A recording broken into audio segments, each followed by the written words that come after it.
My name is Tobias LaForest. I'm the Vice President of Research at the University of Virginia. The university has done amazing research in the field of homosexuality, specifically the scientific background of the issue.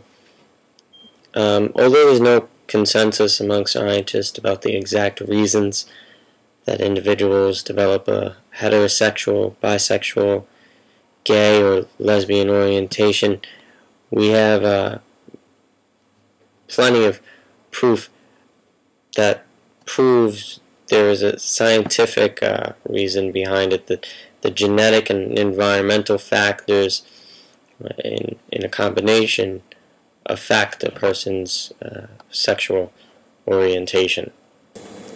Genetic and environmental aren't the only factors that affect the child's sexual orientation, but during the birth process, the 9 months that the mother carries the child, and throughout the actual birth, the labor process, hormones going through the mother's body, stress on the mother, all can affect the outcome of the child.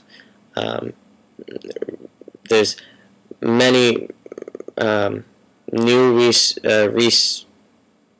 studies conducted by universities, including our own, that suggest this is true, but the matter goes all the way back to Sigmund Freud, who introduced the term innate bisexuality, which him and his associate Wilhelm Fliess worked together on the term. That the term suggests that all humans are born bisexual. We all have a bisexual gene almost in our bodies, but for some the gene remains there and does not act, does not become active. Therefore, we are heterosexual. For others, the gene is the genetic material of bisexuality is more profound and affects the person more strongly, and they affect the external and internal factors, making them bisexual or homosexual. So Sigmund Freud suggested it a very long time ago, and ever since studies have been conducted, and a lot of evidence has been put forward in the last few years that backs up this hypothesis that genetic and environmental factors do affect a person's sexual orientation, and it is becoming more and more accepted by the scientific field. But as any other new field, new aspects of the idea are being explored, and new questions are being brought up. In a 2008 study,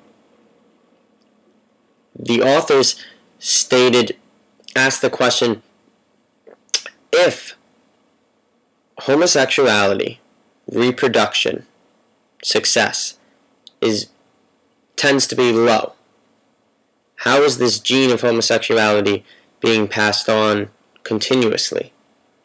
And how is homosexuality still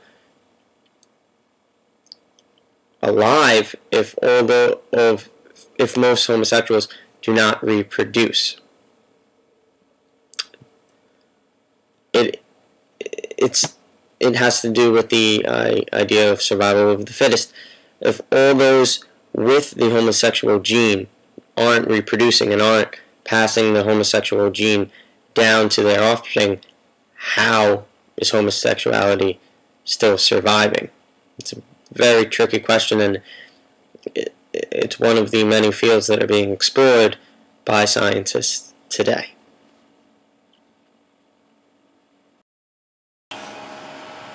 The sacrament of marriage is meant to give a loving and committed couple the opportunity to create new life under God's blessing.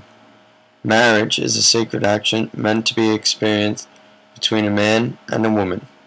According to Catholic teaching, gay marriage and homosexual engagement is prohibited and discouraged.